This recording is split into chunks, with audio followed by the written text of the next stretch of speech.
I'm Elena Del Reyes, and I choose to do my oral history project on my grandmother, Lilia Del Reyes.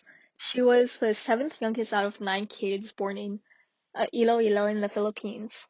She was born to loving parents who both worked very hard to help provide 3 meals a day on their table. My grandmother and her sisters would also help work to make sure they have enough money to live and have at least some nice things. For example, my grandma was really into shoes and her favorite candy was Curly Tops. And luckily enough, they were able to immigrate to America, to San Francisco specifically, by the time my grandmother was 13. But unluckily enough, her mother was diagnosed with leukemia before they were even able to go, and unfortunately she had passed right before they were able to move.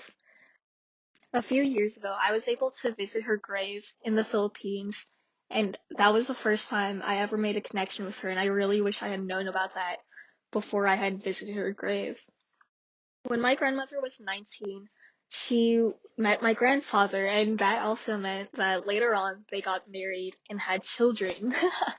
I asked her who the most difficult child was to bear, and she said that was actually my dad, her firstborn, because she hadn't shown that she was pregnant until she was 6 months in, and that meant that the doctor was like, "Oh, it probably means that you're gonna have a little baby girl, so only about 5 pounds."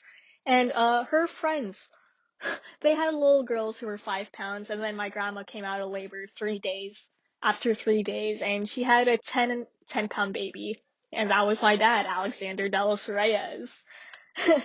And even after that, it wasn't easy for her because my grandfather was also in the military, which meant that he would leave for a year, and that year he had went to the Philippines. That meant that my grandmother had to live with her sister and basically take care of my fat dad all by herself. Continuing on, after we were talking about my dad, I asked her what it was like to tell me that my dad was incarcerated, and she told me that she was embarrassed.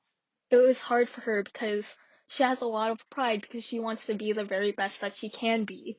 And I can respect that because I learned how to be like that from her.